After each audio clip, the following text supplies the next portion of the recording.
Hello Ma'am Siren no sa Ma'am Siren Bergo sa Palawan Green Gold Farm. Ma'am, may hapon.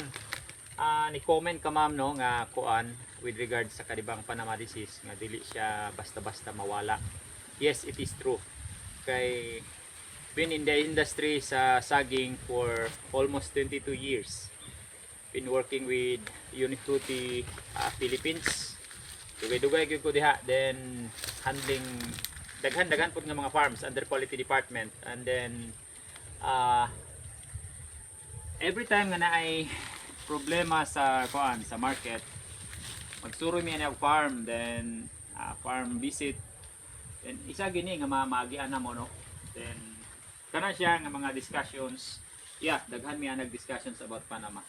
And until now, even sa mga big companies like Tadeco nga naagi na sila research, even ng Unifruti, ang Juan, Marsman, Dole, Sumipro, ang Del Monte, until now wala pag yung concrete or kanabang tested and proven nga chemical or any kind nga makasulbad anang Panama disease. Now, naay mga ginagamit nga kanabang to suppress, to kanabang mupagamay lang siya sa iyahang kaning level, threshold level no sa yuta, katubang ang fungus na ay certain level sa kadaghan sa fungus nga mupatay na siya sa saging. Pero kung katong mas baba pa siya, kanibang matolerate pa siya sa saging, dili pa mamatay ang ato ang saging ana. So diha mo pasok tong kuan na to, katubang beneficial bacteria nga dalaan ng oryza, Bacillus oryzicola. Mao na siya, i-search ninyo na kay para makita ninyo kung unsa ang iyahang effect sa kuan sa kaning mga tanom. Actually gigamit na siya, that is made in Korea. Ginagamit na siya para sa to enhance kuan kaning root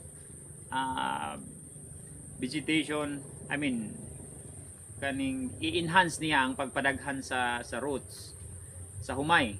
And here comes sa saging, gitarahin nato o kadtong mga previous videos na to ani, yes, daghan ang kuano kanabang nag-regenerate gyud ang gamot.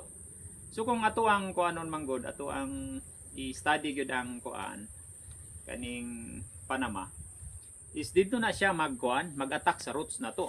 So kung naay kanabang bacteria or something nga mag-enhance sa pagpadaghan sa gamot, kaya ang kuan manggod, ang Panama fungus is magdormant siya. So there will be a time nga mag-relax sila, matulog. So kadto nga time nga matulog siya, dili siya active, makapadaghan tag gamot. So kadtong pagdaghan sa gamot, so naay chance of survival ang ato ang tanom. Kay kadto man gyud iyahang atakehon ang gamot, at then dinhi na sa form sa ato ang saging. So mao nay amo ang gikuan dinhi di man sa gina-promote no, pero gina-share na mo sa inyo sa uban, kay basin ra pud makatabang sa inyo. Kay kani nga farm kaning gamay ra man gini, isa ra na hektarya. Pero mao lagi to katong sa previous video na mo ganiha with regards sa atong kuan survivor nga na harvest na namo. Kuan to, kani nga area is bahaunon gid siya. So kani karon nga portion baha, kaning nanay Panama, kuan gani siya, klaro na gid ni siya. So kaning nagpalibot ani, dili na siya magdugay, makuan gid ni siya, takdan gid siya. Pero so far ang iyang mga neighboring kuan kani gali na naigo lang og kuan wa pag ina mo mairad kini badsitap. So kani kanang diha sa likod og kadto kani naigo po na pero might be makasurvive ni siya. Kaya naigo po nagpanama. Naigo na siya, naigo na. Morning bagnot ni, wala na namo gipa-sprayhan, wala na mo gi-spray sa kay para dili kaayo siya makalat ang katong yuta nga matamak-tamakan. So kani ato ning ikuan. So ma'am Siren, mao to siya ma'am no, ang ato ang kuan explanation ana. So far wala pa gyud kuan, wala pa na test og na prove na gyud nga mga chemicals nga ato ang magamit para ana niya. Pero naay mga under trial nga gina himo. So kani ato ning kuanon mag-boost mi ani mga next 2 weeks siguro, end of May. Kay i-try na po nato ni siya og monitor until such time kung makalusot ba gyud siya. Kay ang mother wala magyud nakalusot no, kay severe naman atong pag-apply. Pero kaning iyahang kuan daughter, ang follower niya, i-try na to og tan-aw. Kay para kuan. So making this video is a reference na to puhon kung makabungag yun siya. Paano naman mga tulo ka bulan, 3 to 4 months. So 2 to 3 months from now, nakaron May, June, July, August. End of August or September, magbunga na po ni siya kung kalawian, makalusot siya. So ato na po ning i-update pohon.